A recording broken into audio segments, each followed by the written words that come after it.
Hello everyone, स्वागत है आपका global sports academy webinar series में। आज का हमारा टॉपिक है common youth sports injuries and it's prevention, जो हमको डॉक्टर रोमशा सिंह बताएंगे कि कैसे उसको रिकवर करना इंजरीज होती है। स्पेशल गेस्ट है Syed Shakeel sir, general secretary global sports academy, Chandrashekhar Sagare sir, district sports officer Kolhapur. और मैं शकील सर को रिक्वेस्ट करूंगा कि वो आगे का वेबिनार कंटिन्यू करें। शकील सर, आपको मेरी आवाज आ रही है? आ रही है, आपकी आवाज आ रही है। थैंक यू नूर, और सभी पार्टिसिपेशन का यहाँ सबसे पहले मैं धन्यवाद करता हूँ। आज के इस वेबिनार में स्पोर्ट्स इंजरी, ये ग्लोबल स्पोर्ट्स एकेडमी की तरफ से रखा गया ये सेकंड वेबिनार है, जिसके आज हमारे स्पीकर है डॉक्टर रोमशा सिंह, जो तो इंडियन वुमेन बॉक्सिंग टीम के फिजियोथेरेपिस्ट। आज उनका यहाँ पे हम जो है तो बहुत बहुत दिल से धन्यवाद करते हैं। उन्होंने अपना वक्त निकाला और इस वेबिनार के लिए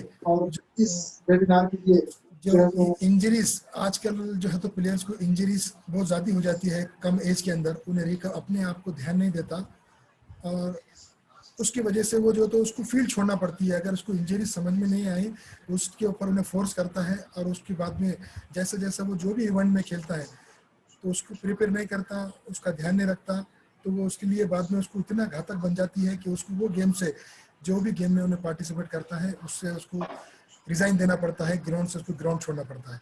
इसी तरह मैं यहाँ पे हमारे गेस्ट जो है तो अभी मौजूद है डॉक्टर चंद्रशेखर सर, जो कोल्हापुर डिस्ट्रिक्ट के डीएसओ हैं। उनसे भी मैं कुछ कहूँगा कि आप भी सर कुछ दो वर्ड्स कहें कि, और हमारे दूसरे गेस्ट हैं हेलो। हाँ, हेलो। चंद्रशेखर सर से मैं रिक्वेस्ट करता हूं, सर आप कुछ दो वर्ड्स इस वेबिनार के लिए कहें हमारे। मेरी आवाज आ रही है सबको? Yes sir, yes. मेरी आवाज आ रही है? Yes sir. Good afternoon all of you. First of all, I'm very happy because of my friend Mr. Shakil Sayed. He is organizing a good subjects, sports injury and prevention of sports. It's very good subject, and first of all, he to all players and their coaches. मैं सभी player को, सभी coaches को मैं धन्यवाद देना चाहता हूं, और सबसे पहले मैं शकील सर को भी धन्यवाद देना चाहता हूं, क्योंकि ये जो सब्जेक्ट्स उन्होंने सिलेक्ट किया हुआ है वो बहुत काफी अच्छा सब्जेक्ट है। क्योंकि लैक ऑफ कोचिंग है या डाइट का प्रॉब्लम है, साइकोलॉजिकल इफेक्ट है, जो इक्विपमेंट मिलता है वो अच्छा नहीं मिलता, सारी काफी वजह है। मगर फिर भी उसको हम प्रिवेंशन करने के लिए तो कोई उपाय शोधना बहुत जरूरी है। उसके लिए क्या क्या हम लोग प्रिवेंट करें, उसकी कॉजेस क्या क्या है, उसको कैसे कैसे हल करें, ये बहुत अच्छा सब्जेक्ट है और ये प्लेयर के लिए काफी मतलब महत्वपूर्ण है। तो मैं सभी प्लेयर को रिक्वेस्ट करता हूं कि ये इंजरी के बारे में आपने जो अभी आपके आज के जो स्पीकर्स निशा सिंह मैडम जो है, डॉक्टर निशा सिंह, वो तो आपको अच्छी तरह से गाइड करेंगे ही, मगर बार बार ये सब्जेक्ट आपके ऊपर होना चाहिए, क्योंकि ये सब्जेक्ट की जानकारी एक लेक्चर में नहीं हो पाएगी। तो मैं निशा सिंह मैडम से रिक्वेस्ट करता हूँ कि और एक बार, कोई दिनों के बाद और एक बार यही लेक्चर अगर रिपीट किया तो अच्छा रहेगा। तो मैं सभी को बेस्ट ऑफ लक देता हूँ, और शकील सर बहुत बहुत धन्यवाद, क्योंकि ये सेशन में मुझे ऐड करने के लिए बहुत अच्छी किया। So best of luck to all of you and my best friends. Thank you very much. Thank you sir. Thank you sir. ये थे हमारे आज के guest. Thank you sir. Doctor thank you sir Chandrashekhar Sakre sir, और मैं अभी आगे की आवाज देता हूँ नूर को, वो कंटिन्यू करें।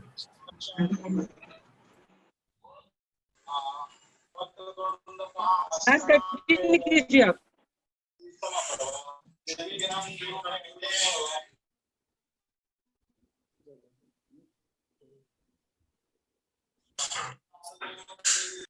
Hello hello. मैम, सुन पा रहे हो? हाँ हाँ, मुझे आ रही है आवाज। मेरी वॉइस हाँ, क्लियर है? कंटिन्यू कीजिए। Okay. So first of all, I would like to thank everyone for having me on this wonderful platform. मैं ग्लोब स्पोर्ट्स अकेडमी और पूरी ऑर्गेनाइजिंग टीम को बहुत तहे दिल से शुक्रिया बोलना चाहती हूँ for giving me this opportunity कि मैं अपनी नॉलेज लोगों के साथ शेयर कर पाऊँ। सो हमारे पास टाइम बहुत कम है और टॉपिक बहुत बड़ा है। So I will try my best कि मैं इसको बहुत कंसाइज वे में और टू द पॉइंट आप सबको समझा पाऊँ। So let's begin.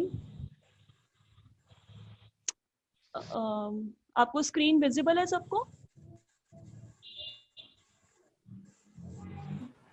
Yes. सबको स्क्रीन विजिबल है? Can I start? Yes. Yes. Yes, ma'am. Unmute. Yes, ma'am.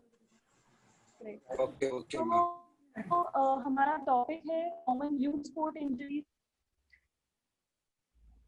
आपकी आवाज नहीं आ रही, कोई कुछ कह रहा है? ओके, सो हमारा टॉपिक है common youth sport injuries and how to prevent it. तो इसमें हम लोगों ने सेक्शन को मैंने दो पार्ट में डिवाइड किया है। फर्स्ट इज योर सेक्शन 1, जिसमें हम बात करेंगे कि एथलीट में इंजरीज होती क्यों है, जो यंग एथलीट है उनमें इंजरीज होती क्यों है, उसके पैटर्न क्या है। सेकेंडली विल टॉक अबाउट कि अपर लिम्ब इंजरीज या लोअर लिम्ब। हम लोग डिवाइड करेंगे on basis of upper and lower extremity. So this is the category 1, जिसमें हमने फाइसिस इंजरी की हम बात कर रहे हैं। फाइसिस इंजरी क्या होता है, आपको सबको पता होगा, जो हमारी हड्डी होती है, हड्डी के ये जो ऊपर वाला पार्ट है, मेरा I think red dot should be visible, इसे एपिफाइसिस बोलते हैं, और जो लोअर वाला पार्ट है उसे मेटाफाइसिस बोलते हैं। इस एपिफाइसिस और मेटाफाइसिस के बीच में ग्रोथ प्लेट होता है। ये ग्रोथ प्लेट बहुत जैसे इंजरीज बहुत फ्रीक्वेंट हो जाती है। अब ये फाइसेस आर वीक, तो इसकी वजह से हमें क्या क्या होगा, आपका लिगामेंट टियर हो जाएगा जिसकी अटैचमेंट यहाँ पर है, आपका जॉइंट डिसलोकेशन हो जाएगा, आपको फ्रैक्चर हो सकता है, तो बहुत सारी चीजें हैं because of the weakness of this growth plate. Growth plate कमजोर है तो आपको होगी इंजरी। अब रिसर्चर्स ये बोलते हैं कि जितनी भी कॉम्पिटिटिव स्पोर्ट है, for example hockey, football, basketball, इन सब में 33.5 इंजरीज आपके सिर्फ इसी कारण की वजह से होती है। बट अगर हम एक्टिविटीज की बात करें, फॉर एग्जांपल बाइकिंग या आपका स्केटबोर्ड हो गया, आपका स्कीइंग हो गया, तो उसमें 21% जो इंजरीज है वो फाइजल इंजरीज के वजह से होता है। एक से काफी लोग आ चुके हैं, मैं थोड़ा ज्वाइन कर लूं। काफी लोग आ चुके हैं, सेकंड।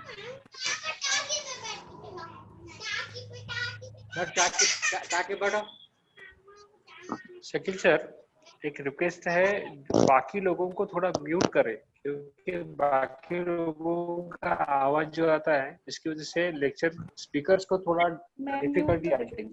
हाँ, अब ठीक है।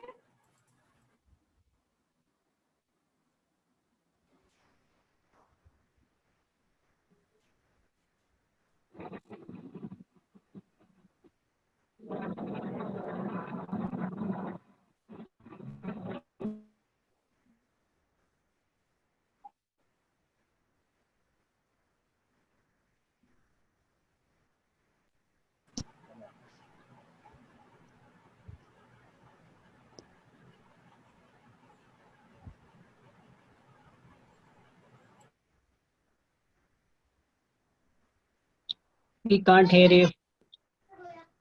Excuse me. आपकी आवाज नहीं आ रही है। आपकी आवाज नहीं आ रही। मेरी आवाज नहीं आ रही है, मेरी आवाज अब आ रही है मैडम।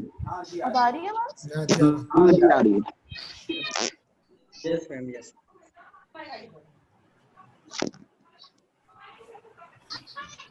मैम, पहले सबके ऑडियो म्यूट कर दीजिए। ये काफी सारे पार्टिसिपेंट्स आ रहे हैं, पहले इनको आने दो, क्योंकि फिर मैं जूम को लॉक कर दूंगी। ओके, चलो। पार्टिसिपेंट्स या तो मैं अभी रोक दूं, क्योंकि पार्टिसिपेंट्स आए जा रहे हैं, they are not coming in one गो।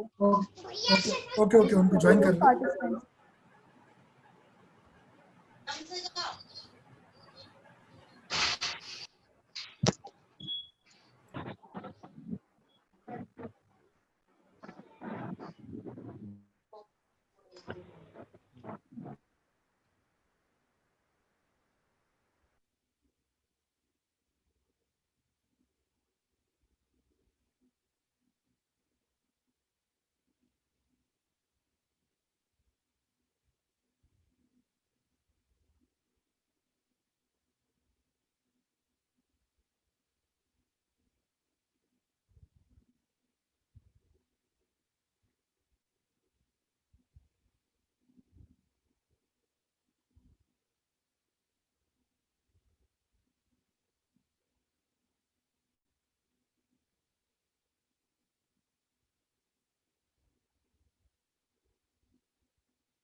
अब मैं रूम लॉक कर रही हूँ, अभी कोई फर्दर हमारे पास वो है नहीं।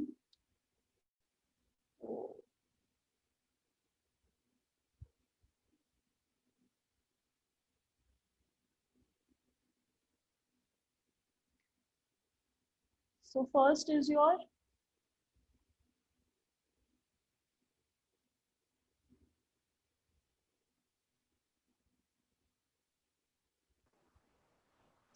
मेरी आवाज आ रही है, क्लियर है? जी Hello, हाँ, is my voice clear? ठीक है, तो अब मैं स्टार्ट कर रही हूँ। Category 1 is your physis injury. Physis हम डिस्कस कर चुके हैं, जिसमें हमने डिस्कस किया कि एपिफाइसिस कौन से होते हैं, मेटाफाइसिस कौन से होते हैं, और इन दोनों के बीच में ग्रोथ प्लेट होती है। अगर ये ग्रोथ प्लेट वीक होगी तो आपको इंजरी होगी, पर जो एडल्ट होते हैं, एडल्ट में ये ग्रोथ प्लेट ज्वाइन कर जाता है आपस में, सो दैट इज वाई उनमें ये इंजरी नहीं होती है। Now second is your second category which is your over use injury. अब ओवर यूज इंजरी में आपको ये ग्राफ से साफ समझ आएगा कि देयर इज ओवरलोडिंग। अगर आप ओवरलोडिंग करोगे तो टिश्यू में इंजरी होगी, टिश्यू में इंजरी होगी तो फिर इन्फ्लेमेशन होगा, इन्फ्लेमेशन होगा तो पेन होगा। अब टिश्यू इंजरी के बाद आपको अगर पेन हो रहा है, पेन के बाद आपने क्या किया, रेस्ट किया। रेस्ट करोगे तो हीलिंग होगी, बट अगर रेस्ट नहीं करोगे, एक्टिविटी कंटिन्यू रखोगे तो टिश्यू इंजरी होती जाएगी। And due to this repetitive movement आपकी ओवरलोडिंग बढ़ती जाएगी और अल्टीमेटली आपका कोई ना कोई आपको इंजरी हो जाएगी। अब इसमें इंजरी होती कौन सी है ओवरयूज इंजरी में? तो हमारे पास तीन चीजें हैं। पहला is your apophysitis, second is your osteochondrosis and third is your stress fracture. तो जो फर्स्ट वाला है, इसमें मैंने आपको अभी ग्रोथ प्लेट के बारे में बताया था। जो ग्रोथ प्लेट है उसकी इन्फ्लेमेशन हो जाती है। Second is your osteochondrosis. इसमें क्या होता है, बोन का एक छोटा सा कॉर्नर होता है जहां तक ब्लड सप्लाई पूरा पहुंच नहीं पाता। अगर ब्लड सप्लाई पूरा नहीं पहुंचेगा तो वहां पे नेक्रोसिस हो जाएगा और वो बोन जो है वो डेड हो जाएगा। तो ड्यू टू दैट डेथ वो बोन का पार्ट अलग हो जाएगा आपके बाकी बड़े बोन से। And third is your stress fracture. Stress fracture क्या होता है, जब हम ओवरलोडिंग कर रहे हैं तो एक टाइम के बाद बोन कमजोर हो जाती है और वो स्ट्रेस ले नहीं पाता। तो इस क्रॉनिक लोड की वजह से अपने आप ही आपका स्ट्रेस फ्रैक्चर हो जाएगा। अब हमारी ओवरयूज इंजरी के बहुत सारे रीजंस है, तो हमने उस रीजन को दो पार्ट में डिवाइड किया है, जैसे कि आपका इंट्रिंसिक फैक्टर और एक्सट्रिंसिक फैक्टर। जो इंट्रिंसिक फैक्टर होता है उसमें आपके जेंडर आएगा, आपका वेट आएगा, आपका बीएमआई आएगा, आपका न्यूट्रिशन आएगा। जैसे कुछ कहते हैं कि हम मेल में इंजरी ज्यादा होती है, कुछ कहते हैं फीमेल में इंजरी ज्यादा होती है। तो this is your intrinsic factor. Whereas हम कहते हैं एक्सट्रिंसिक फैक्टर, मतलब ये बाहर का फैक्टर है। तो इसमें आपकी इक्विपमेंट, क्या था आपकी इक्विपमेंट टूटी हुई है, क्या पता आपका एनवायरनमेंट सही नहीं है, क्या पता आपका ट्रेनिंग मेथड सही नहीं है, ट्रेनिंग में आप कितना वर्कलोड ले रहे हो, क्या पता वो सही नहीं है। तो ये सारे रीजंस के वजह से आपको ओवरयूज इंजरी हो सकती है। Now will come to shoulder joint. Will start with the injury. सबसे पहले हम शोल्डर जॉइंट की बात करते हैं। तो शोल्डर जॉइंट में आपको दिख रहा होगा शोल्डर इम्पिंजमेंट सिंड्रोम या फिर रोटेटर कफ टेंडिनाइटिस। तो रोटेटर कफ टेंडिनाइटिस में क्या होता है, जो वाइट है इसको कहते हैं रोटेटर कफ मसल। ये जो होती है ये हमारी हड्डी के बीच में फंस जाती है। ये जो आपको वाइट दिख रहा होगा ये पोर्शन, ये हमारी दो हड्डियों के बीच में फंस जाएगी। अभी आपको पता कब चलेगा, जब आप अपना हाथ को रेस करोगे। आप अपने हाथ को रेस करोगे तो आपको दोनों हड्डियों के बीच में फंसेगी और आपको दर्द करेगा। तो इसे कहते हैं हम लोग शोल्डर इम्पिंजमेंट सिंड्रोम, मतलब दो हड्डियों के बीच में किसी टेंडन का दब जाना। ठीक है, अब ये होता क्यों है, ये है ओवर यूज इंजरी। मैंने अभी भी समझाया था कि ओवर यूज भी होता है और फाइसिस इंजरी होती है। तो ये हमारी ओवर यूज इंजरी है। हम बार बार अपना हाथ ऊपर नीचे कर रहे हैं, पर हमारा अर्गोनॉमिक सही नहीं है, हमारा बॉडी का पैटर्न सही नहीं है, तो आपकी इसकी इम्पिंजमेंट स्टार्ट हो जाएगी। ये किस एथलीट में होता है, ये स्विमर्स में होगा। स्विमर्स लोग शोल्डर की एक्टिविटी बहुत ज्यादा करते हैं। आपके जो ये होते हैं, आपके बास्केट ओवरथ्रो जो प्लेयर्स होते हैं, जैसे कि क्रिकेटर्स हो गए या ये लोग हो गए, इसमें अब इसके सिम्टम्स क्या है, सिम्टम्स होगा कि बहुत कम होगा बट कांस्टेंट पेन होगा, मतलब थ्रू आउट योर आर्म आप उठाओगे तो आपको पेन करेगा। अब pain goes from front of your shoulder to side of your arm. ये जो पेन है ये आपके शोल्डर से लेके आपके आर्म तक रेडिएट करेगा, मतलब पेन फैलता है आपका नीचे की तरफ। और सबसे इंपॉर्टेंट इसका साइन है पेनफुल आर्क सिंड्रोम। जैसे कि आप ये नीचे वाली इमेज देख सकते हो, इसमें आपने देखो, इसमें 0 to 70 डिग्री 0 to 70 डिग्री इसने अपना हाथ रेस किया तो बिल्कुल पेनलेस मूवमेंट था, कोई भी दर्द नहीं हुआ। अगर 70 to 120 डिग्री इसने रेंज किया तो यहाँ पे उसको दर्द महसूस होगा। तो इस वाले उसमें इसको आपको दर्द महसूस कहते हैं, इसको हम कहते हैं पेनफुल आर्क सिंड्रोम या पेनफुल आर्क। अगर आप 120 डिग्री से ऊपर लेके जाओगे फिर आपका दर्द खत्म हो जाएगा। तो जब भी आपको ऐसा लगे कि आपके 70 to 120 डिग्री के बीच में पेन हो रहा है, दैट मीन्स आपको इम्पिंजमेंट सिंड्रोम है। Next is your elbow injury. Elbow injury में क्या है, ये देखो UCL, UCL is the ulnar collateral ligament. ये जो है आपका एल्बो, एल्बो का जो अंदर का साइड होता है उसको मीडियल साइड बोलते हैं, इसमें ये लिगामेंट प्रेजेंट होती है। It's a very important ligament क्योंकि आपके एल्बो को स्टेबलाइज करता है ये अंदर की तरफ से। तो क्या होगा, ये 90% ऑफ द टाइम ये टूट जाती है। एल्बो का डिसलोकेशन हो गया या ओवर स्ट्रेस हो गया या ओवर यूज इंजरी हो गई, अगेन मैं वो टर्म यूज करूंगी, ओवर यूज इंजरी हो गई, तब ये लिगामेंट टूट जाएगी। या फिर आपका हाई वेलोसिटी थ्रोइंग, आप बॉल को बहुत हाई वेलोसिटी के साथ थ्रो कर रहे हो या आपकी एल्बो की पोजीशन सही नहीं है, इसके चांसेस बहुत ज्यादा होते हैं टूटने के। इसके सिम्टम्स क्या है, इसमें स्वेलिंग होगी, ब्रूजिंग होगी। देखो इस नीचे वाले डायग्राम में पता चल रहा है कि हमारे एल्बो के अंदर की साइड इंजरी हो रही है। एल्बो की स्टिफनेस होगी, नंबनेस होगी, नंबनेस और टिंगलिंग, झंझनाहट एक सेंसेशन होती है। बहुत लोग ये आम भाषा में बोलते हैं कि उंगलियों तक झंझनाहट जा रही है, तो इससे आपको वो भी हो सकता है। आपकी अगर यूसीएल इंजरी आपकी हो गई तो आपको झंझनाहट या आपको नंबनेस लगेगी अपने कौन सी उंगलियों में, हाथ की छोटी उंगली में, जो आपके हाथ की छोटी उंगली है उसमें सॉरी, और सेकेंड लास्ट फिंगर में। आपका हैंड ग्रिप वीकनेस हो जाएगी, मतलब आपको पकड़ने में बहुत वीकनेस लगेगी, आपकी हैंड की स्ट्रेंथ जो है, ग्रिप है, वो बहुत वीक हो जाएगी। So next is your little league elbow which is your osteochondritis dissecans, इसको हम लोग ओसीडी भी बोलते हैं। ओसीडी बहुत ही ब्यूटीफुल बीमारी है और बच्चों में बहुत ही ज्यादा ये कॉमन है। अब इसका रीजन देखो, ये जो आप फर्स्ट डायग्राम देख सकते हो, इसमें एक है नॉर्मल, ये है आपका नॉर्मल हाथ। जो आपका सेकंड वाला हाथ है उसमें आप देखो आपका एल्बो बाहर की तरफ जा रहा है, और जो आपका थर्ड वाला में आपका एल्बो अंदर की तरफ आ रहा है। तो इसमें होता है क्यूबाइटस वेल्गस एंड क्यूबाइटस वेरस डिफॉर्मिटी। अब ये मैकेनिज्म ऑफ इंजरी क्या है, आपके जितनी भी थ्रोअर्स है वो अपने हाथ को बाहर की तरफ, जिनको ये वेल्गस वाली डिफॉर्मिटी है जो डायग्राम बीच में बना हुआ है, उसमें क्या होगा, आपका अंदर की तरफ जो है एल्बो के अंदर की तरफ एक टेंसाइल फोर्स डेवलप होगा, और जो बाहर की साइड है वहां पे कंप्रेशन डेवलप होगा। अब इससे क्या होगा, हमारे जो एल्बो का बाहर का साइड है वहां पे इतना ओवर यूज हो जाएगा, इतना कंप्रेशन हो जाएगा कि उसके वजह से नेक्रोसिस हो जाएगा, मतलब ब्लड सप्लाई बंद हो जाएगा। अब ब्लड सप्लाई बंद हो गया तो उसके बाद हमारी छोटी सी हड्डी जो है वो अलग कोने में निकल जाएगी, वहां तक हमारा ब्लड सप्लाई पहुंच नहीं पाएगा। तो इसके पीछे भी यही रीजन है कि हम ओवर यूज कर रहे हैं, हमारी एल्बो की पोजीशन सही नहीं है। इसका सिम्टम क्या है, अगेन वही सेम सिम्टम है, पेन होगा, स्वेलिंग होगी, unable to extend the arm, मतलब आर्म आपका अगर ऐसा है तो आपका आर्म ऐसे खुल नहीं पाएगा सीधा, पूरा आर्म सीधा नहीं हो पाएगा, वो बीच में आके रुक जाएगा। तो ये हो गई आपकी unable to extend their arm. अब नेक्स्ट है आपकी टेंडरनेस हो जाएगी एल्बो के बाहर की साइड पे। हमने इससे पहले जो इंजरी पढ़ी थी उसमें हमने पढ़ा था कि टेंडरनेस एल्बो की अंदर साइड हो रही है, पर इस इंजरी में टेंडरनेस एल्बो के बाहर की साइड हो रही है, तो ये दोनों अलग अलग चीजें हैं, ठीक है। Next is your hip joint. हमने शोल्डर जॉइंट की एक कवर कर लिया, हमने एल्बो जॉइंट कवर कर लिया, now let's come to hip joint.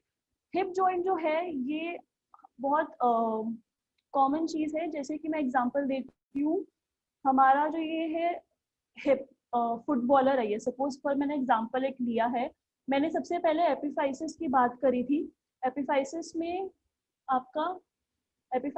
आपका जो होता है फ्यूज नहीं होता है, अनफ्यूज होता है। एक सेकंड होल्ड,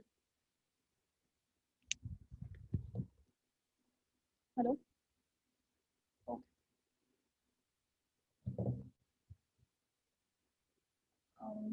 मैं एक सेकंड के लिए देख लूंगी, काफी लोग आ रहे हैं, उनको ऐड ऑन करना है।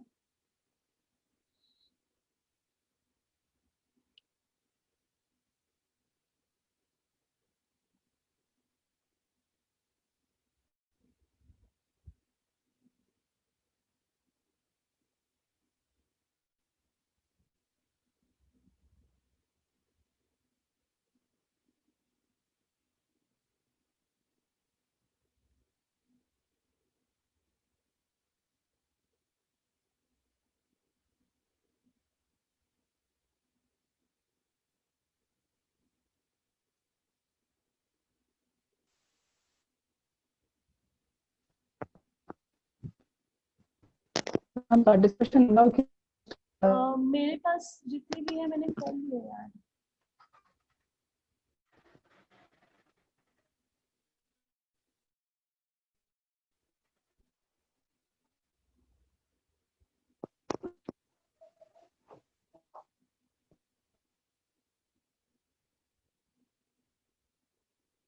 हेलो नूर, मैम जी अब तो कोई नहीं आ रहा ना, अब किसी को आना है? मैम वो क्या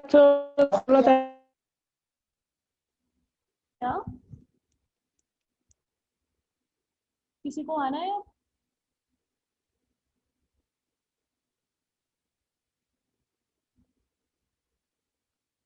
हेलो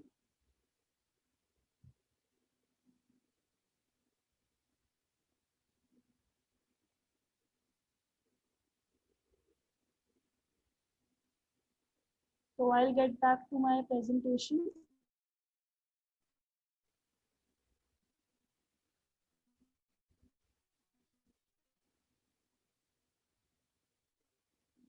हम लोग हिप जॉइंट पे हम लोगों ने पढ़ा एवर्जन फ्रैक्चर। अब जो हिप जॉइंट में क्या होता है, सपोज मैंने एक एग्जांपल लिया है कि एक फुटबॉल प्लेयर है, फुटबॉल प्लेयर में हमारी क्वाड्रिसेप्स एक मसल होती है जो हमारे थाई के आगे वाले पोर्शन में होती है। सो इसमें अगर हमारा जो एक क्वाड्रिसेप्स मसल पे एक मसल है रेक्टस फीमोरिस, अगर ये रेक्टस फीमोरिस जो है, जैसे कि आप देख सकते हो रेड रेड पोर्शन है, ये अगर पुल हो गया, मतलब जैसे कि अगर फुटबॉलर है वो एक किक मार रहा है या किक मारते वक्त उसके पैर को किसी ने ब्लॉक कर दिया, तो जो ये मसल है ये पुल हो जाएगा, और पुल होने की वजह से हमारा पेल्विस का एक बोन, मतलब एक चिप ऑफ बोन टूट के बाहर आ जाएगा। तो इस टाइप को हम लोग इंजरी को कहते हैं एवर्जन फ्रैक्चर, जिसमें आपके ड्यू टू मसल लोड आपकी सही नहीं है, आपका खेलने का तरीका सही नहीं है, या बहुत ज्यादा फोर्स लग गया है मसल पे, तो वो चिप ऑफ बोन निकल के बाहर आ जाएगा। तो मतलब आपके मसल पे वर्कलोड, आपकी टेक्निक बिल्कुल सही होनी चाहिए। तो यंग एडल्ट्स में ज्यादा इसीलिए होता है क्योंकि यंग एडल्ट्स के फाइसेस जुड़े हुए नहीं होते हैं, तो उनमें एवर्जन फ्रैक्चर होना is more common compare to adult. Alright, तो इसकी मैकेनिज्म ऑफ इंजरी क्या है? मैकेनिज्म ऑफ इंजरी है फाइसिस इंजरी, जो हम पहले डिस्कस कर चुके हैं। अब जैसे कि मैंने इसमें बोला कि रेक्टस फीमोरिस मसल है वो AIIS इंफीरियर इलियक स्पाइन को खींचेगी। सिमिलरली आप नीचे वाले डायग्राम में देख सकते हो कि एक जंपर है, इसने हर्डल एक क्रॉस किया। अब इसमें क्या हो रहा है, जो उसका आगे वाला पैर है इसने उसको ओवर स्ट्रेच कर दिया, मतलब दोनों पैर के बीच में डिस्टेंस बहुत कम है, तो इसकी वजह से हैमस्ट्रिंग मसल फुल हो जाएगी। तो हमारा पीछे का जो पार्ट है, हैमस्ट्रिंग मसल की अटैचमेंट होती है पेल्विस के इस्टियम से, तो वो चीज टूट जाएगी। तो ये हमारा हिप खत्म हो गया, where we discussed about avulsion fracture. Next is your slipped capital femoral epiphysis, जिसे कहते हैं SCFE। तो SCFE में क्या होता है, it is the most common in adolescent condition, मतलब 12 से 16 साल के बच्चों के बीच में ये बहुत ज्यादा है। अब इसमें क्या होता है, जैसे कि आप इमेज देख सकते हो, इमेज में एक हमारा ये फीमोरल हेड है, ये मतलब एक थाई है, थाई का बोन है, इसका फीमोरल हेड है, ये इसका फीमोरल नेक है, और नीचे इसका फीमोरल शाफ्ट है। अब हमारा हेड क्या होता है, हेड खिसक के नीचे की तरफ आ जाता है, मतलब हेड का डिसलोकेशन हो जाता है। तो ये एडोलेसेंस में इसीलिए होता है क्योंकि आपके एपिफाइसिस वीक होते हैं, बट वेयर जो एडल्ट होते हैं, एडल्ट में एपिफाइसिस वीक नहीं है, तो हमारी स्लिपिंग नहीं होती। तो बच्चों में स्लिपिंग ज्यादा होती है, it slips and backward of the neck. अब इसके सिम्टम्स क्या होते हैं? सिम्टम्स होते हैं सडन पेन होगा, इनएबिलिटी टू वॉक, और limb length discrepancy. Limb length discrepancy का मतलब क्या होता है कि आप नीचे वाली इमेज में देखो, दो पैर है, इन दोनों पैर के अगर आप हाइट को कंपेयर करोगे तो एक पैर छोटा है, एक पैर बड़ा है। जो छोटा वाला पैर है, इसका मतलब इसकी जो हमारी हड्डी है वो स्लिप हो गई है, हमारी थाई बोन की हड्डी स्लिप हो गई है, तो इसलिए हमारे दोनों पैर की हाइट में डिफरेंस आ जाएगा। Second point, external rotation of the affected leg, मतलब जो ये हमारा अफेक्टेड लेग है, इसका जो देखोगे पैर के पंजे ये बाहर की तरफ मुड़े हुए हैं, तो ये जो चीज है ये साइन होता है कि आपका फीमोरल में आपका डिस्क की स्लिपेज हो गई है, मतलब फीमोरल का जो हेड है उसकी, this is the sign and symptom for your hip pain. Now let's come to next. Elbow cover किया हम लोगों ने, हिप कवर किया, now we are at knee joint. Knee joint में क्या है सबसे पहली बीमारी, ऑस्गुड-श्लैटर लिजन। ऑस्गुड-श्लैटर लिजन जो होता है ये भी एक ओवरयूज इंजरी है। ओवरयूज इंजरी क्यों है, ये भी एक, आप देखो पैर में जो ये है ना जहाँ पे बोनी बम्प बना हुआ है, टीबियल ट्यूबरकल, इसे क्या कहते हैं, टीबियल ट्यूबरकल।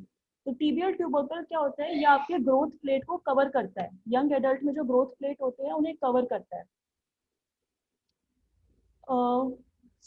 इसमें ड्यूरिंग रिपीटेटिव नी मूवमेंट जो क्वाड्रिसेप्स है, अगर आप नी को खोलोगे बंद करोगे तो क्वाड्रिसेप्स जो होता है, क्वाड्रिसेप्स जैसे आप देखो ये जो थाई बोन है ऊपर वाला, नीचे वाला है शिन बोन। अब ये पर्पल लाइनिंग देख रहे हो, this is your growth plate. अब हमारे क्वाड्रिसेप्स मसल ने पुल किया तो हमारे छोटा सा हड्डी देख रहे हो, नी कैप खिंच जाता है। अब ऊपर की तरफ खिंचेगा तो नीचे से ये शिन बोन के ट्यूबरकल को साथ ले चलेगा, मतलब चिप ऑफ बोन टूट जाएगी from your Shin bone, not from your thigh bone but from your Shin bone. तो शिन बोन में क्या होगा, आपका बोनी बम्प आएगा, आपका स्वेलिंग आएगा, आपका बाहर से ये बम्प दिखाई देने लगेगा। इसकी वजह से आपकी सारी मसल्स टाइट हो जाएगी, आगे भी पीछे भी हर जगह। तो ये आपका साइन हो गया ऑस्गुड-श्लैटर लिजन। मैं अगेन रिपीट करूंगी, बच्चों में ज्यादा इसीलिए होता है क्योंकि ये जो पर्पल लाइनिंग है ये ज्वाइंट नहीं हुए हैं। तो जहां जहां बॉडी के जिस जिस जॉइंट्स में ये ज्वाइंट नहीं होते हैं वहां की चिप ऑफ बोन टूटने लग जाती है। तो इसलिए हमें बच्चों में ध्यान रखना पड़ता है या यंगस्टर्स में ध्यान रखना पड़ता है कि उनकी हम लोग ट्रेनिंग ऐसे कराए कि उनका चिप बोन ना टूटे, उनका वर्कलोड बिल्कुल सही होना चाहिए। ऑलराइट, ये नी जॉइंट का हमने कवर किया। Next is the most common injury which is your ACL injury. ACL injury में क्या होता है, हमारी जो नी होता है, नी में 4 लिगामेंट्स होते हैं। 4 लिगामेंट्स हमारे नी जॉइंट को स्टेबलाइज करके रखते हैं। अब जो ये स्टेबलाइजर होते हैं इसमें आपके ACL जो होता है which is anterior cruciate ligament, it is the most important ligament. इससे आपकी क्या होती है, इंजरी होती है जैसे कि अगर आप भाग रहे हो या आप चल रहे हो और सडनली आपका पैर ट्विस्ट हो गया, ट्विस्ट होते वक्त आपका पैर मुड़ा हुआ था, मतलब घुटने मुड़े हुए थे। तो अगर आपका घुटना मुड़ा हुआ है और ट्विस्ट हो रही है तब सबसे पहले आपका ACL लिगामेंट टूटेगा। ACL is the most common ligament जो ब्रेक होता है नी का। तो अगर हमेशा इस चीज का ध्यान रखना है ट्रेनिंग के वक्त या भागते समय कि ट्विस्ट नहीं होना चाहिए ड्यूरिंग द नी बेंडिंग, ठीक है। तो ये आपका मैकेनिज्म ऑफ इंजरी है। अब सिम्टम्स क्या है, जैसे ही नी का ये लिगामेंट टूटेगा तुरंत एक पॉप साउंड सुनाई देगा, मतलब जिसको इंजरी होती है तो तुरंत समझ आ जाता है कि पॉप की आवाज आ रही है, अंदर से कुछ टूटा है। इसके अंदर स्वेलिंग होती है विद इन 24 आवर्स। और आपका नी है, सपोज आपका राइट नी टूटा है तो राइट नी ढीला ढीला सा लगने लगेगा कि बस मेरा नी बाहर की तरफ भाग रहा है, आपको ऐसी सेंसेशन आएगी।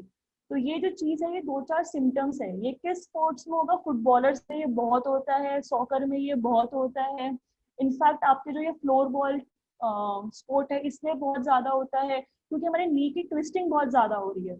हॉकी में बहुत ज्यादा होता है, इसलिए knee is very common injury.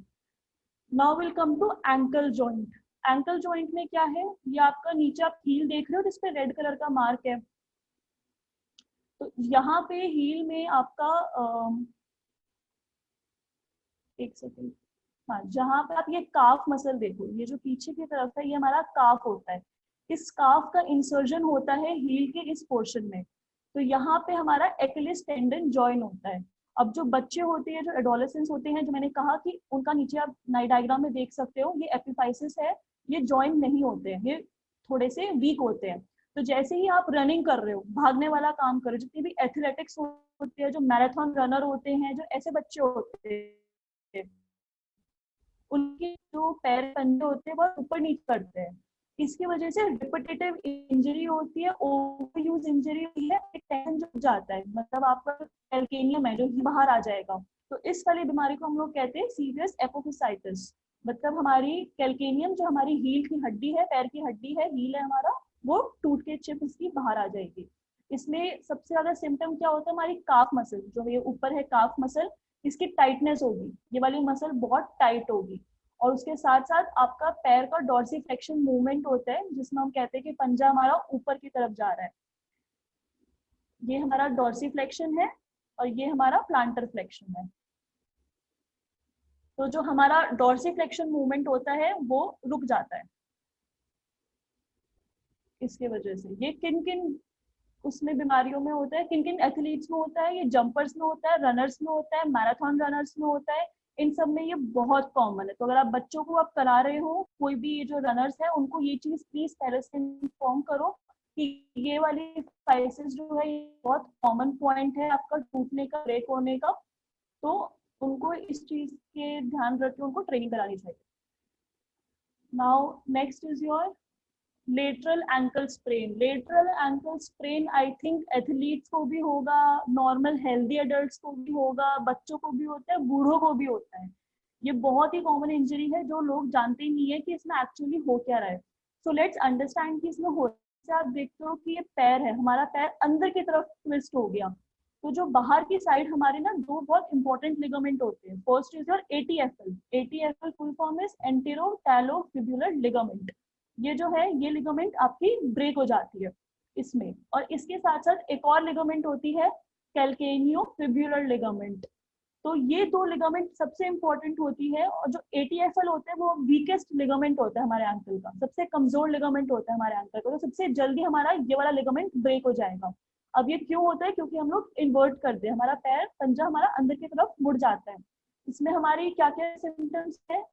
Tenderness होगी लेटरल साइड पे। आप जिस नीचे वाले इमेज से देख सकते हो इतना गंदा इसको ब्रूज आ गया है। ये जो ब्रूज होगा ये आएगा, टेंडरनेस आएगा, स्वेलिंग आएगी। बच्चा या बूढ़ा या कोई भी जिसको ये बीमारी है वो चल नहीं पाएगा। तो सिंस ये लिगामेंट जो है ये सब में वीक होती है, हमें इस चीज का बहुत ध्यान रखना चाहिए। Next is your spine. हम लोगों ने शोल्डर जॉइंट कवर कर लिया, एल्बो कवर कर लिया, हम लोगों ने अपना हिप एंड नी कवर कर लिया along with the ankle. Last is your spine. तो स्पाइन में क्या है हमारा? स्पॉन्डिलोलाइसिस। स्पॉन्डिलोलाइसिस इज वेरी इंपॉर्टेंट। जैसे कि आप देख सकते हो जो फ्रैक्चर है, फ्रैक्चर में सबको ये पार्स इंटरक्युलरिस जो होता है, ये जिसमें रेड रेड मार्क है, ये जो चीज है ये फ्रैक्चर मतलब टूट जाती है, इसके फ्रैक्चर हो जाती है। ये हमारा जो होता है हमेशा L5 में प्रेजेंट होता है। L5 क्या होता है? L5 is your lumbar, fifth lumbar. अब लंबर क्या होता है? Lumbar is your lower back. हमारा अपर बैक होता है जिसको हम थोरैसिक बोलते हैं, हमारा लोअर बैक बोलते हैं। तो यूजुअली जो स्पॉन्डिलोलाइसिस होता है ये हमारा लंबर रीजन में होता है, मतलब कमर नीचे वाली जो एरिया है कमर का वहां पे होता है। तो इसमें कौन सा पार्ट की इंजरी होती है? पार्स इंटरक्युलरिस। अब ये किस रीजन की वजह से होती है? इसका रीजन ये है कि इसमें रिपिटेटिव हाइपर एक्सटेंशन, मतलब आप जैसे नीचे वाली इमेज में देख सकते हो कि इस जिम्नास्ट में बच्ची है, इसने अपना पूरी तरीके से अपना कमर को मोड़ लिया। तो इस टाइप की इंजरी जिसमें आप रिपिटेटिव मूवमेंट कर रहे हो, मतलब पीछे की तरफ मुड़ना, उस वाले में सबसे पहले आपका लोअर बैक जाएगा। अगर लोअर बैक जाएगा तो उसमें सबसे पहले आपको पार्स इंटरक्युलरिस फ्रैक्चर होएगा। अब लोअर ये जो इंजरी है ये सबसे ज्यादा किसमें होती है? जो क्रिकेट के फास्ट बॉलर होते हैं वो अपने लोअर बैक पे बहुत स्ट्रेस डालते हैं, तो उसमें इंजरी बहुत कॉमन है। जिम्नास्ट जो होते हैं उसमें तो बहुत ही कॉमन है, उन सब में ये होती ही होती है। आपके वॉलीबॉल प्लेयर्स में बहुत होते हैं। अगर आप देखो वॉलीबॉल प्लेयर्स जब स्ट्राइक करते हैं बॉल को, तो वॉलीबॉल प्लेयर्स बहुत बेंड होते हैं पीछे की तरफ, तो इसीलिए बहुत कॉमन है। अब इसके सिम्टम्स क्या है? ऑब्वियसली अगर लोअर बैक को इंजरी किया है तो लोअर बैक में एक होगा। इसका जो पेन है ये रेडिएट करके आपके बट की तरफ और आपके लेग की तरफ जाएगा, मतलब ये पेन रेडिएटिंग पेन होता है, ये ऊपर से लेके आपके पैरों के नीचे तक जाएगा। और सबसे कॉमन सिम्टम है हैमस्ट्रिंग मसल। हैमस्ट्रिंग मसल जो होती है वो आपके थाई के पीछे होती है। ये हैमस्ट्रिंग मसल टाइट हो जाती है बहुत ज्यादा। तो ये जो 3-4 सिम्टम है इससे आपको पता चल जाएगा कि आपका बोन का कोई पार्ट है जहाँ पे फ्रैक्चर हो गया है। तो हमें इसके लिए सबसे पहले डॉक्टर के पास जाना है टू चेक कि हमारा कितने लेवल का फ्रैक्चर हुआ है। जैसे फ्रैक्चर की भी लेवल होते हैं, ग्रेड 1, ग्रेड 2, ग्रेड 3। तो इसके लिए we need to go to doctor first. उसके बाद आप एक्सरसाइज ट्रेनिंग करके इसको ठीक कर सकते हैं। तो ये हम लोगों ने सेक्शन 1 खत्म कर दिया। सेक्शन 1 में मैं एक रिविजन लूंगी। रिविजन में ये है, हमने शोल्डर जॉइंट कवर किया, हम लोगों ने एल्बो किया, हम लोगों ने हिप किया। हमने टोटल 10 न्यू इंजरीज के बारे में पढ़ा कि वो क्यों होता है, उसके सिम्टम्स क्या है और वो क्या रीजन है उसका। अब सेक्शन 2 जो है ये बहुत इंपॉर्टेंट है, ये कोच के लिए, एथलीट के लिए इम्पोर्टेंट है, आई थिंक ये हर एक आम आदमी के लिए इम्पोर्टेंट है जो वर्कआउट करते हैं। So there are the 6 guidelines for injury prevention. अब जो हमारे रिसर्चर्स है वो हमें ये बोलते हैं कि अगर आप इन 6 गाइडलाइंस को फॉलो करोगे अच्छे से हर रोज, तो आपकी 50% इंजरीज ऐसे ही खत्म हो जाएगी, ऐसे ही प्रिवेंट हो जाएगी। So let's start. First is your number 1, learn to take time off, मतलब रेस्ट। आपका रेस्ट और आपकी रिकवरी बहुत जरूरी है। अगर आप रेस्ट नहीं करोगे तो आपको 3 मेन चीजें होगी। सबसे पहले तो आपकी परफॉर्मेंस खराब हो जाएगी, दूसरा आपको ओवर ट्रेनिंग सिंड्रोम होगा, तीसरा आपको डोम्स होंगे। अब डोम्स क्या होते हैं? DOMS are the delayed onset of muscle soreness. Basically muscle में जो आपको पेन आता होगा, यूजुअली आप अचानक से वर्कआउट करोगे या बहुत ट्रेनिंग लोड बढ़ा दोगे तो आपको मसल में क्रैम्प या सोरनेस लगेगी, उसको कहते हैं delayed onset of muscle soreness. अब डिलेड ऑनसेट ऑफ मसल, आपको डोम्स बन रहे हैं, तो सबसे पहले आपको क्या चीज करनी है? स्टॉप, मतलब stop playing, stop working out. सबसे पहले आपको क्या चेक करना है कि आपका खेलने का तरीका सही है या गलत, प्रॉपर फॉर्म। अगर आपका प्रॉपर फॉर्म सही नहीं है तो आपको डोम्स बार बार बनते रहेंगे। सेकेंडली, आपने जो वेट का प्रोग्रेशन किया है, सपोज आज 5 किलो किया और 1 महीने तक आप 5 किलो करके अगले दिन आप अचानक से 10 पे जंप कर जाओगे तो मतलब आपका प्रोग्रेशन सही नहीं है, आपको इंजरी होगी। And third is your correct amount of weight. हमेशा अपने वेट को जब आप उठाते हो, इट्स नॉट लाइक कि आज मेरा मन करा तो आज मैं 2 किलो उठाऊंगा, आज मन करा तो आज मैं 3 किलो उठाऊंगा। वेट उठाने से पहले बहुत सारे फैक्टर्स को हम देखा जाता है, जो आपको आपका कोच बताएगा या आपका थेरेपिस्ट बताएगा, आपका डॉक्टर बताएगा कि आपका BMI कैसा है, आपका न्यूट्रिशन कैसा है, उसके चार्ट के अकॉर्डिंग हम आपको वेट लिफ्टिंग बताएंगे, कितना वेट आपको करना चाहिए। तो यस, अगर आपको डोम्स है तो इमीडिएटली आप रेस्ट लो। 48 टू 78 आवर्स का आपको रेस्ट चाहिए। अब इसके लिए हमें क्या करना है? हफ्ते में कम से कम 1 दिन तो आपको अपना ऑफ लेना ही पड़ेगा, मेक इट श्योर। और अगर आप साल की ट्रेनिंग करते हो, अगर आप साल में सीजन में जा 6 महीने का सीजन या 8 महीने का कॉम्पिटिशन ट्रेनिंग है, तो मेक श्योर कि आपका 1 महीने सिर्फ एक रेस्ट फेज ही हो, ठीक है? रिकवरी फेज कहते हैं। इसमें क्या होता है, बॉडी जो है अपना ग्लाइकोजन वापस से बनाएगा और आपकी एनर्जी रीगेन होगी। Step 2 is your warm up and cool down. अब जो वार्म अप है, वार्म अप हम सब करते हैं, आप भी करते हो वार्म अप, हम भी करते हैं वार्म अप। और जो वार्म अप है उसमें बहुत सारे तरीके होते हैं वार्म अप करने के। पहली बात तो वार्म अप से होता क्या है, आपकी बॉडी का टेम्परेचर बढ़ेगा, आपकी मसल्स लूज होगी और आपका ब्लड फ्लो बढ़ेगा। तो ये सब तो उसके फायदे हैं, लेकिन करने का तरीका क्या है वो मैं आपको समझाना चाहती हूँ। वार्म अप करते हम यूजुअली उसमें करते क्या, हम जनरल वार्म अप करते हैं। General warm up is what, कि हम लोगों ने पहले कार्डियो किया, कार्डियो में हम लोग भाग रहे हैं, दौड़ रहे हैं, हम लोग जॉगिंग कर रहे हैं खेलने से पहले, ये हो गया आपका जनरल वार्म अप। और फिर हम भागने के बाद क्या करते हैं, हम लोग स्ट्रेचिंग करते हैं, that is your static stretching. जैसे नीचे वाली फोटो बनी हुई है, आई एम श्योर काफी सारे एथलीट्स हमेशा खेलने से पहले ये 2 चीज पक्का करते होंगे, आप भागोगे और आप स्ट्रेचिंग करोगे। But to be very honest, अब ये जो है ये ओल्ड फैशन हो गया है, अब ये खत्म हो चुका है, इसको हम जनरल वार्म अप कहते हैं, अब ये नहीं चलता। अब क्या चलता है? अब चलता है dynamic warm up. Dynamic warm up, dynamic warm up बहुत नई चीज है और बहुत इंपॉर्टेंट चीज है जो आई थिंक हम सबको ध्यान रखनी चाहिए। तो डायनामिक वार्म अप और जनरल वार्म अप में डिफरेंस क्या है? पहला कि आपका ये बहुत लो इंटेंसिटी का होता है, जैसे इसमें आपको कार्डियो करने की जरूरत नहीं है, आपको भागने दौड़ने की कोई जरूरत नहीं है, ठीक है? ये बहुत स्पोर्ट स्पेसिफिक होता है। फॉर एग्जांपल, अगर आप रनर हो तो आपके लिए अलग प्रोटोकॉल होगा, अगर आप बास्केटबॉल प्लेयर हो तो आपके लिए अलग वार्म अप होगा। मतलब जो वार्म अप है वो हर एक स्पोर्ट टू स्पोर्ट डिफर करता है। और तीसरा और सबसे जरूरी कि स्टैटिक स्ट्रेचिंग, हम जो स्ट्रेचिंग करते हैं उस स्ट्रेचिंग करने की हमें कोई जरूरत ही नहीं है। मतलब हम लोग, मुझे पता हम सब काफी लोग ये गलती करते होंगे, हम स्ट्रेचिंग करते हैं खेलने से पहले, वो जो है वो स्टैटिक स्ट्रेचिंग है, स्टैटिक स्ट्रेचिंग करने की जरूरत नहीं है। तो रिसर्चर्स ये बोलते हैं कि आप पहले क्या करो, डायनामिक वार्म अप करो। फॉर एग्जांपल, मैंने एक एग्जांपल यहाँ पे लिया है, dynamic warm up of runners. अब जो ये रनर है, इसने क्या क्या किया अपने वार्म अप में? इसने पहले क्या किया, किक मारे, ठीक है? जो इसने किक किया, इसने अपना हैंड को टच किया टुवर्ड्स द टो। सेकंड, इसने क्या किया, अपने लेग को इसने पहले आगे मूव किया, फिर पीछे मूव किया, फिर साइड मूव किया, फिर साइड टू साइड मूवमेंट करी, ये रनर्स के लिए स्पेशली। फिर इसने क्या किया, लंज किया एंड देन ट्विस्ट किया, जो इसकी थर्ड एक्सरसाइज है। फिर इसने क्या किया, सैमसन स्ट्रेच किया विच is your body stretch, thoracic stretch. And last में इसने क्या किया, हाई नी, मतलब नी टू हैंड इसने टच किया। और सबसे लास्ट मतलब आपने देखा होगा स्क्वाट जंप किए। तो अगर आप ध्यान से नोटिस करो वार्म अप को, इसने बहुत इजी से स्टार्ट किया था पर इसने एंडिंग बहुत डिफिकल्ट से करी। तो ये डायनामिक वार्म अप की खासियत होती है कि हम बहुत स्लो से स्टार्ट करते हैं बट हम धीरे धीरे उसकी इंटेंसिटी बढ़ाते जाते हैं। तो इसमें क्या किया, इसने कोई स्ट्रेचिंग नहीं करी, इसने कोई कार्डियो नहीं किया, इसने घर जगह पे खड़े खड़े अपनी सारी एक्टिविटीज करी। तो ये वार्म अप हमने क्लियर कर लिया। अब इसके बाद कूल डाउन बहुत जरूरी है। हम कूल डाउन क्यों करते हैं कि हमारा हार्ट रेट नॉर्मल आ जाए, हमारा जितनी भी मसल्स में लैक्टिक एसिड हो जाए। There are lot reasons why cool down भी उतना जरूरी है। जो होते हैं, जो मैंने अभी समझा, बनते हैं फ्लेक्सिबल होती है, उसमें दो चीजें हैं, एक स्टैटिक स्ट्रेचिंग, एक डायनामिक स्ट्रेचिंग। हम सब जो करते हैं, आपने देखा होगा, ये हैमस्ट्रिंग का मैंने एग्जांपल लिया है। ऊपर वाला स्टैटिक स्ट्रेचिंग हैमस्ट्रिंग का और नीचे वाला जो है वो डायनामिक स्ट्रेचिंग है हैमस्ट्रिंग का।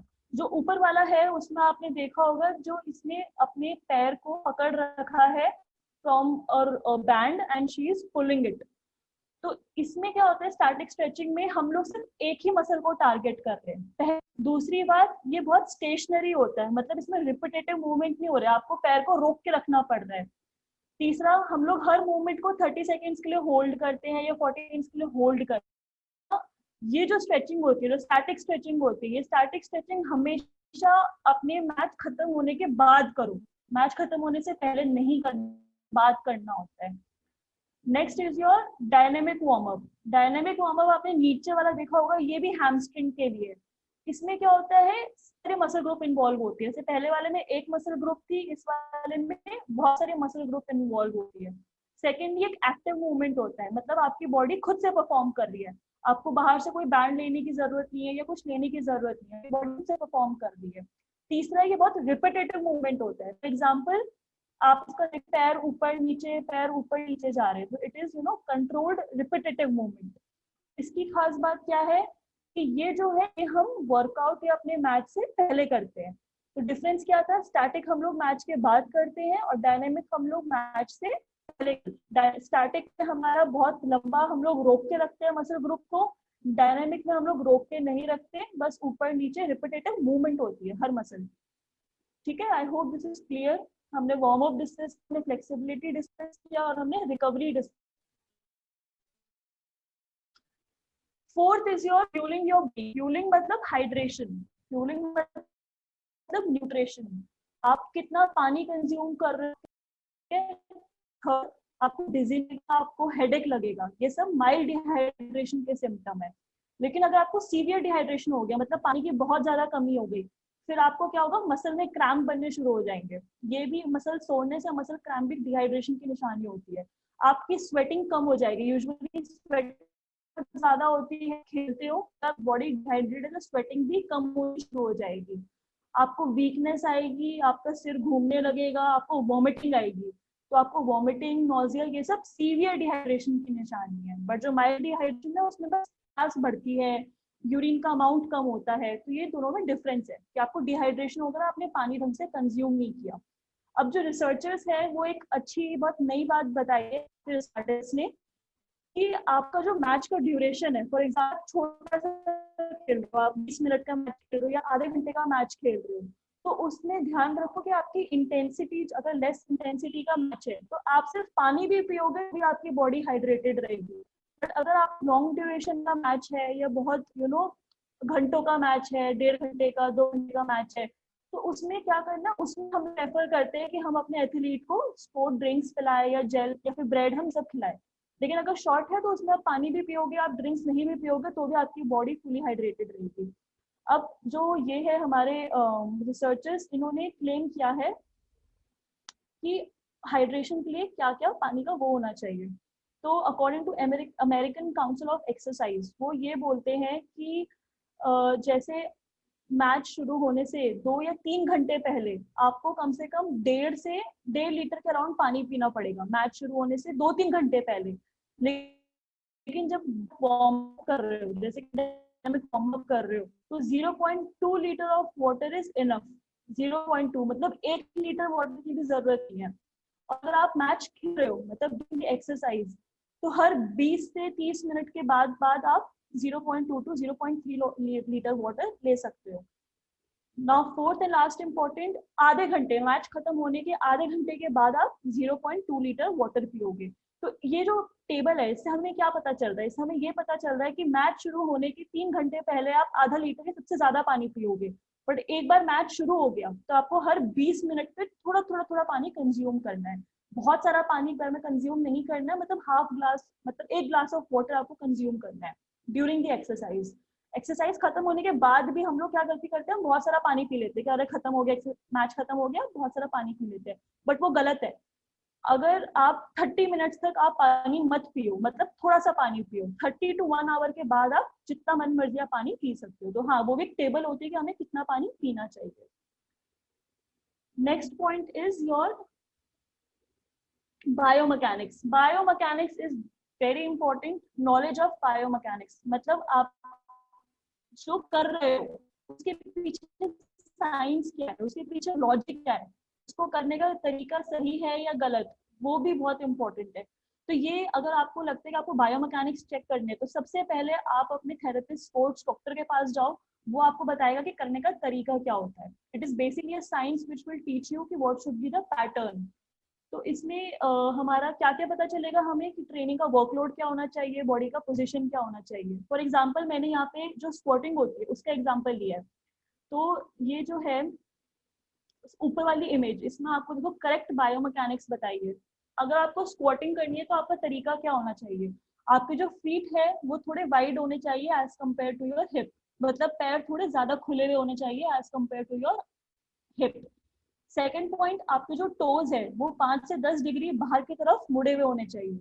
थर्ड पॉइंट जो आप देख सकते हो, ये जो फोर्थ इमेज है, लास्ट इमेज है, इसमें जो उसका हिप है वो नी से बहुत नीचे है। तो ये जो चीज है ये बहुत इंपॉर्टेंट है कि आपका हिप नी के लेवल से थोड़ा नीचे होना चाहिए। And last and most important is your spine. Spine बिल्कुल सीधी होनी चाहिए और हेड बिल्कुल सामने फॉरवर्ड होना चाहिए। तो ये जो ऊपर वाली इमेज है इसने सारे रूल्स को फॉलो किया, तो it is a perfect squatting. और जो नीचे वाली इमेज है उसमें हम देखो बहुत सारी गलतियां की है। पहले में क्या गलती करी उसने, पहले में उसका स्पाइन स्ट्रेट नहीं है, राइट। उसके बाद जो अगर हम सेकंड इमेज पे आएंगे, इसमें उसका हेड स्ट्रेट नहीं है, हेड नीचे बेंट है। और अगर हम थर्ड इमेज पे आएंगे तो उसको उसका टोस को देखो, वो अपने टोस पे स्क्वाटिंग कर रहा है, तो this is a wrong pattern. ऐसी हर एक्सरसाइज को करने का एक तरीका होता है, एक बायोमैकेनिक्स होती है, एक साइंस होता है। तो वो आपको एक स्पोर्ट्स फिजियोथेरेपिस्ट या स्पोर्ट्स कोच या स्पोर्ट्स डॉक्टर ही समझा सकता है। तो इसीलिए जब भी आपको एक्सरसाइज परफॉर्म कर रहे हो, आप ट्रेनिंग कर रहे हो, आप वर्कआउट कर रहे हो, मेक श्योर आपका करने का ये तरीका सही हो। और जो यंग होते हैं, जैसे आप बड़े हो तो आपको पता ही होगा, बट जो यंग होते हैं उनको तरीका नहीं पता होता है। तो ये कोच की ड्यूटी होती है कि, और स्पोर्ट्स फिजियोथेरेपिस्ट की ड्यूटी होती है कि वो बच्चे को समझाए कि करने का तरीका सही है या नहीं। अगर बच्चे से हम बच्चों को ट्रेनिंग देंगे तो बड़े होके वो उसको अडेप्ट कर लेंगे, तो हमारी इंजरी अपने आप ऑटोमेटिकली लेस हो जाएगी। Last and most important is your resistance training. जो रेजिस्टेंस ट्रेनिंग होती है वो बच्चों के लिए स्पेशली प्रिस्क्राइब की जाती है। जो बच्चे होते हैं हम उनको पावर लिफ्टिंग नहीं करवा सकते, हम उनको वेट लिफ्टिंग नहीं करवा सकते, तो हम उनको छोटी छोटी रेजिस्टेंस ट्रेनिंग के साथ उनको ट्रेनिंग देते हैं। रेजिस्टेंस ट्रेनिंग क्या होता है, प्रोग्रेसिव होता है, कम वेट से लेकर ज्यादा वेट तक। इसमें आप डंबल यूज कर सकते हो, इसमें आप मशीन यूज कर सकते हो, मेडिसिन बॉल यूज कर सकते हो, प्लायोमेट्रिक्स यूज कर सकते हो, बहुत कुछ यूज कर सकते हो। अब जो American strength and conditioning association है, विच इज ASCA, इसने एक गाइडलाइन निकाली है कि हम बच्चे को ट्रेन कैसे करें। तो अकॉर्डिंग टू दिस, अगर 6 से 9 साल का बच्चा है तो उसको हम बिल्कुल लाइट रेजिस्टेंस देंगे। जैसे आप घर में आपके पास झाड़ू है या आपके पास कोई डंडा है या कोई बैंड है हल्का सा, तो आप उसको वो पकड़ा दो और 15 रेपिटेशन करने को बोलो, ठीक है। तो इससे उसकी ट्रेनिंग 6 से 9 साल के बीच में यहाँ से स्टार्ट हो गई। अब आएगा हमारे पास 9 से 12 साल का बच्चा। जो 9 से 12 साल का बच्चा है, इसमें लिखा है 10 to 15 RM। RM क्या होता है, रेपिटेशन मैक्स। रेपिटेशन मैक्स का मतलब क्या होता है कि एक रेपिटेशन, मतलब एक सेट, एक रेपिटेशन में कोई भी आदमी कितना मैक्सिमम वर्कलोड उठा सकता है, उसे कहते हैं 1 RM। 1 RM is equal to कितना वर्कलोड बच्चा एक रेपिटेशन में उठा सकता है। तो अब इसमें क्या लिखा है, 9 से 12 साल का अगर जो बच्चा है उसको हमें 10 to 15 RM कराने हैं, मतलब that is your 60% of your body weight. For example, अगर आपका कोई बच्चा है, सपोज वो 100 किलो का है, तो वो 100 किलो का है तो हम क्या करेंगे, उसका 60% निकालेंगे। 60% कितना हुआ, 60 kg। अब हम उसको बोलेंगे 60 kg का वो डंबल उठाए और उसके 10 to 15 रेपिटेशन करे। तो इस के अकॉर्डिंग हमारा फॉर्मूला निकलता है। अब लेवल 3 है, लेवल 3 में क्या है, 12 से 15 साल का बच्चा है, उसमें क्या बोला है कि आपकी मैक्सिमम लोडिंग कितनी होनी चाहिए, 70%। अगर 100 किलो का बच्चा है, 100 किलो में से आप 70% करो तो 70 किलो का हो गया। 70 किलो के बच्चे को आप बोलोगे 8 से 15 रेपिटेशन। तो इस तरीके से आप अपना रेजिस्टेंस का प्रोग्रेशन करोगे। पहले हमने बोला कि 8 का करो, फिर हम बोलेंगे 70 किलो का करो, 80 किलो का करो, 6 से 15 रेपिटेशन।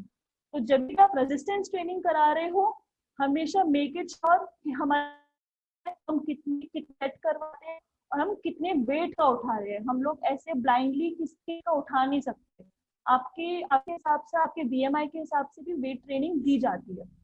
तो ये सारे फैक्टर्स बहुत इंपॉर्टेंट है, इसलिए बच्चों की जब आप ट्रेनिंग कराओ तो मेक श्योर कि आप लोग इस के अकॉर्डिंग उसकी training. So here I would like to end. हमने काफी कुछ पढ़ लिया है, बहुत जल्दी जल्दी पढ़ा है। आई होप आप सबको समझ आए। मैं इसकी प्रेजेंटेशन शेयर कर दूंगी with globe sports academy and let's have a. हम लोगों ने अभी तक पढ़ा क्या क्या, हमने इससे पहले क्या पढ़ा था कि इंजरी, जिसमें आप था, ओवरयूज इंजरी था, पढ़ा कि इंजरीज के नाम कौन कौन से। फॉर एग्जांपल हमने शोल्डर में पढ़ा था कि रोटेटर कफ टेंडिनाइटिस होता है। हमने एल्बो में पढ़ा था UCL इंजरी होती है, OCD होता है। हिप में हमने एक फुटबॉल का एग्जांपल दिया था जिसमें हमने एवर्जन इंजरी पढ़ी थी। उसके बाद हमने स्लिप्ड कैपिटल फीमोरल एपिफाइसिस पढ़ा था, SCFP, जिसमें हमने देखा था कि 2 बच्चों के पैरों की हाइट अलग अलग है, एक का पैर छोटा था, एक का पैर बड़ा था। तो मैंने कुछ एग्जाम्पल्स के साथ आप लोग को समझाया है। जो नी जॉइंट है, नी में हम लोगों ने पढ़ा था ACL इंजरी पढ़ा था जिसमें पैर ट्विस्ट हो गया था। उसके बाद हमने ऑस्गुड स्लैटर लीजन पढ़ा था। ऑस्गुड में हमने देखा कि हमारे पैरों में एक बम्प है, तो वो ऑस्गुड था। उसके बाद हमने एंकल में पढ़ा, एंकल में हमने सीवियर एपोफिसाइटिस पढ़ा था जिसमें हमने देखा था कि हील पेन हो रहा है, बहुत ज्यादा हील पेन जो होता है वो रनर्स में होता है। Next is your ankle sprain. Ankle sprain में हमने पढ़ा कि पैरों की ट्विस्टिंग हो गई है तो हमारे बाहर की जो लिगामेंट्स है वो टूट जाती है। और लास्ट हमने पढ़ा था स्पॉन्डिलोलाइसिस स्पाइन में, जिसमें क्या था कि एक जिमनास्ट था, उसने उल्टी एक्टिविटी करी तो उसका कमर की हड्डी फ्रैक्चर हो गई। तो ये हमने 10 बीमारियां डिस्कस करी। इसके अलावा भी बहुत इंजरीज होती है यंगस्टर्स में, बट ये 10 कॉमन इंजरीज मैंने इसमें चूज करी थी। नाउ हम लोगों ने उसके बाद क्या कवर अप किया था, 6 गाइडलाइन पढ़ी थी। पहला, हमको रेस्ट लेना चाहिए। दूसरा, हमें डायनामिक वार्म अप करना चाहिए। उसके बाद कूल डाउन करना चाहिए। फ्लेक्सिबिलिटी में हम लोगों ने पढ़ा था कि स्टैटिक और डायनामिक फ्लेक्सिबिलिटी के बीच में डिफरेंस क्या होता है, हमें कौन सी स्ट्रेचिंग कब करनी चाहिए। उसके बाद हमने हाइड्रेशन पढ़ा था कि कितना बच्चे को पीना चाहिए और किस किस टाइम पे पीना चाहिए। उसके बाद हम लोगों ने बायोमैकेनिक्स पढ़ा था। बायोमैकेनिक्स में मैंने आपको एग्जांपल दिया था एक स्क्वाटिंग का, तो अगर बच्चा एक स्क्वाटिंग कर रहा है तो या कोई भी स्क्वाटिंग कर रहा है तो उसकी बॉडी का फॉर्म कैसा होना चाहिए, राइट। उसके बाद लास्ट में मैंने पढ़ा था एक रेजिस्टेंस ट्रेनिंग। रेजिस्टेंस ट्रेनिंग की वैल्यू क्या होती है, कितना बच्चे को किलो उठाना चाहिए। तो ये सारे फैक्टर्स आपको ध्यान में रखने चाहिए बिफोर वी स्टार्ट ट्रेनिंग। तो here I would like to finish my presentation. I hope अच्छी गई हो, आप लोगों को समझ आया हो। And thank you so much everyone.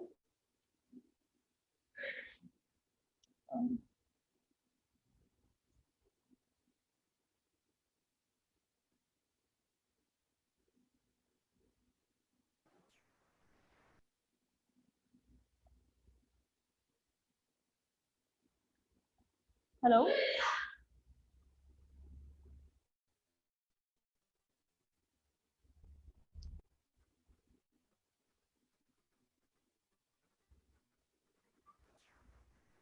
Hello, आवाज आ रही है मेरी मैम? हाँ हाँ हाँ, सभी पार्टिसिपेशन से ये रिक्वेस्ट है कि जिस किसी को भी रिगार्डिंग इस वेबिनार के कोई क्वेश्चन हो या कुछ नहीं समझा हो तो चैट बॉक्स में 2 मिनट के लिए पूछ सकते हैं अपना अपना क्वेश्चन।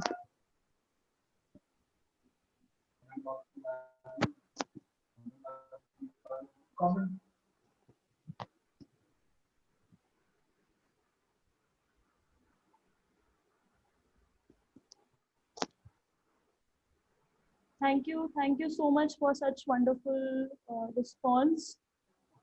मैम LCL इंजरी की रिकवरी कैसे करें? देखो, रिकवरी के लिए मुझे लगता है हमें एक सेपरेट वेबिनार ऑर्गेनाइज करना पड़ेगा जहाँ पे मैं आपको ट्रीटमेंट बता सकती हूँ कि किसके लिए हम लोग को कैसे कैसे ट्रीटमेंट लेनी चाहिए। And okay, thank you so much. और किसी को कोई डाउट है या किसी को कुछ समझ नहीं आया तो मैं दोबारा समझा सकती हूँ। कोई किसी को डाउट कुछ मिस हो गया हो या किसी ने नहीं सुना हो तो वो मुझे बता सकते हैं। Heal injury, how to recover. Heal injury, ये अगेन मैं कह रही हूँ, इंजरी के रिकवर के लिए हम लोग को अलग ही करना पड़ेगा ऑर्गेनाइज। मतलब किसी भी इंजरी के रिकवरी हम लोग को अलग ऑर्गेनाइज करना पड़ेगा क्योंकि बहुत सारी चीजें होती है अगर हमें रिकवरी करनी है तो। क्योंकि रिकवरी के लिए हमारी सर्जिकल रिकवरी भी होती है, फिजियो रिकवरी भी होती है। अगर आप प्रिवेंशन पूछ रहे हो कि प्रिवेंट कैसे करते हैं हील इंजरी को, तो उसमें आप सबसे पहले क्या करोगे, जो आपके फुटवेयर है, जो आपका पैरों का फुटवेयर है, फुटवेयर में हम लोग जो हील पैड्स होते हैं, आपको हील पैड लगाओ। मेक श्योर कि अगर आप एथलीट हो, आप नॉन एथलीट हो, आपका हील पैड बहुत अच्छा होना चाहिए और बहुत मोटा होना चाहिए। सो आप उस तरीके से आप प्रिवेंट कर सकते हो। And yes, this is the way. बाकी अब कैसे ट्रीटमेंट देनी है वो उसके लिए वो बहुत इम्पोर्टेंट है।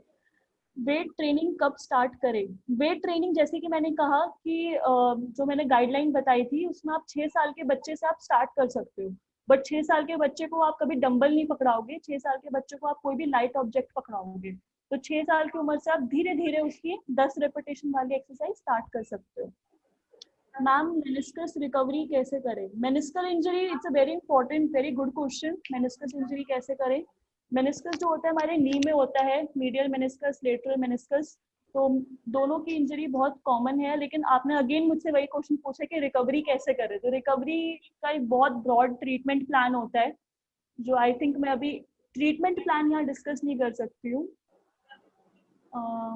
इफ मसल्स आर वीक तो आप मसल्स की स्ट्रेंथनिंग करो। देखो मेनिस्कस में क्या होता है, बहुत अच्छा आपका ये क्वेश्चन है कि मेनिस्कस के बारे में। मेनिस्कस क्यों होता है?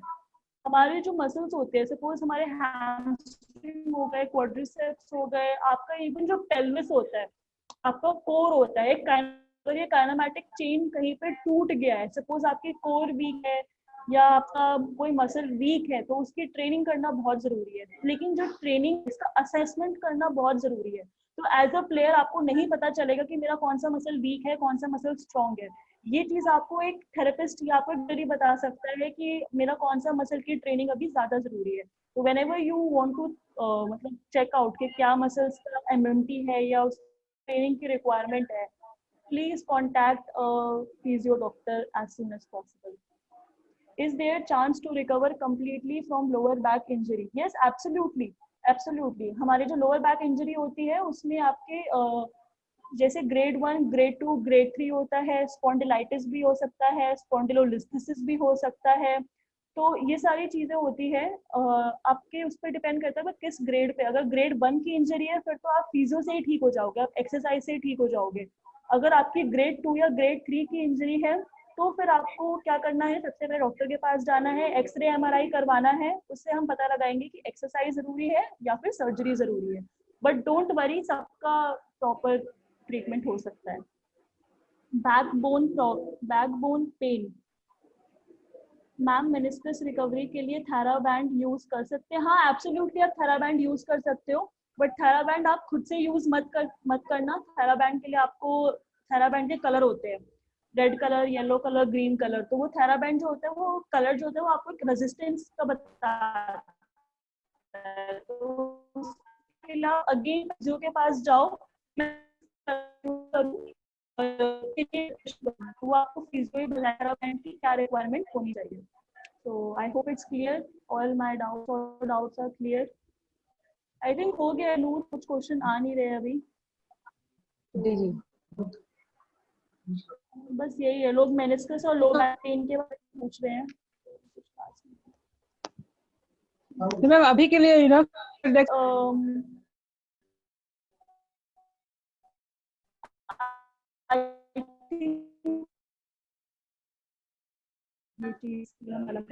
ठीक है।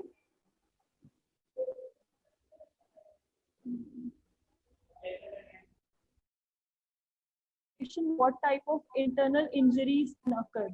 Shoulder dislocation जो होता है, it's not a biomechanical, it is usually your traumatic injury। मतलब shoulder dislocation अपने आप नहीं होगा, आपकी traumatic के वजह से होगा ये।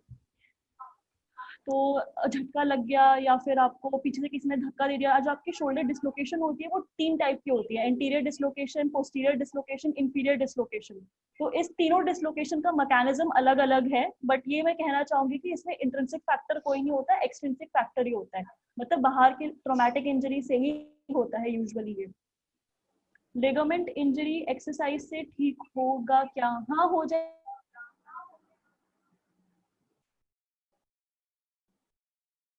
याद रखनी है कि लिगामेंट या जो भी इंजरी है इसमें पेशेंस बहुत चाहिए होता है। जब तक लिगामेंट हील नहीं करेगा तब तक आपकी इंजरी नहीं हो पाएगी।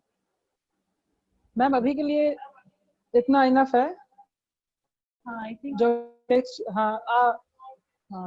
जो भी किसी को नेक्स्ट अगर कुछ वेबिनार में जो क्वेश्चन वगैरह या एक्सेट्रा वो नेक्स्ट वेबिनार में कर लेना। Yes yes sure. Thank you so much, thank you तो एवरीवन। सभी का बहुत बहुत धन्यवाद मैम। हाँ हाँ ठीक है। हेलो, शकील सर का माइक ऑन कर दीजिए। हाँ हाँ सॉरी मैं कर देती हूँ।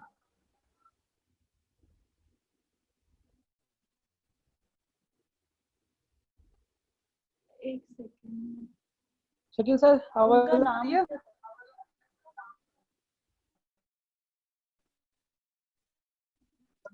समीर शेख आपको के यूजर नेम बता सकते हो? हाँ। या वेट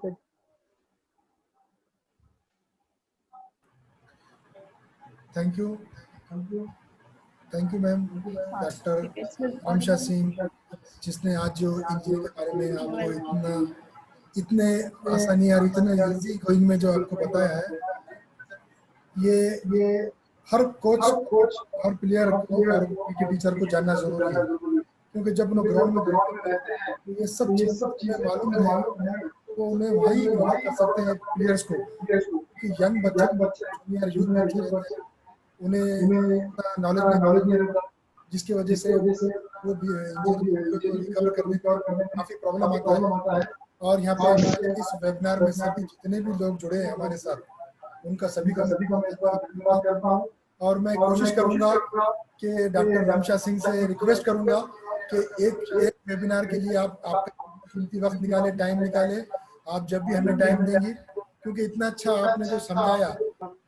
तो ये एक स्पोर्ट्स जो तो कोचेस को और जो प्लेयर्स को बहुत जरूरी था।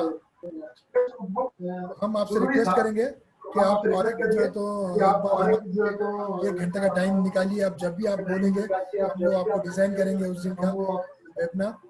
और आज का वेबिनार जो है तो हमारा एक अच्छा प्रोग्राम वेबिनार रहा, जिसमें जो इंजरीज थे जरूरी है, इंजरीज के लिए, तो वो एक सब इसके अंदर बताया गया। आपको जो भी आपकी जो भी प्रॉब्लम है, आपका जो भी रिक्वेस्ट है, हमारे जीमेल आईडी के ऊपर आप जो है ना रिक्वेस्ट करें। आप जीमेल आईडी के ऊपर जो भी आपका है तो हम आपको स्पोर्ट्स एकेडमी की टीम आपको जो तो पूरी हेल्प करेंगी। ठीक है, thank you Ramsha madam. Thank you so much, thank you. जितने भी हमारे साथ है वो सभी लोगों का मैं एक बार धन्यवाद करता हूँ। और आज का वेबिनार फिनिश होने से पहले मैं नूर कंटिन्यू करो आगे। सभी पार्टिसिपेशन का बहुत बहुत थैंक यू। और जिस किसी को भी डॉक्टर रोमशा से कुछ सजेशन लेना है या फिर उनसे कुछ ट्रीटमेंट वगैरह की कुछ इन्फॉर्मेशन लेनी है, वो मुझे कांटेक्ट करें या ग्लोबल स्पोर्ट्स एकेडमी को कांटेक्ट करें। हम उनका कांटेक्ट नंबर आपको प्रोवाइड करेंगे। अगर फिर से एक बार आपको सभी का कुछ भी धन्यवाद। पूछना है, आप नूर को इन्फॉर्म कर दीजिए और वी विल मेक श्योर अगर नेक्स्ट वेबिनार ऑर्गेनाइज होगा तो आप में से जो भी मेजॉरिटी लोग क्वेश्चंस पूछेंगे हम उसके आंसर्स के बेसिस पे एक नेक्स्ट वेबिनार ऑर्गेनाइज कर सकते हैं। तो अगर हम करेंगे तो यस इन दैट केस आप क्वेश्चंस अपने आप नूर को भेज दीजिए, हम लोग एक चार्ट बनाएंगे और उन क्वेश्चंस का आंसर हम लोग कोशिश करेंगे अपने नेक्स्ट वेबिनार में आप लोग को बता पाए। Thank you so much. Thank you all of you. Bye. जय हिंद, जय महाराष्ट्र।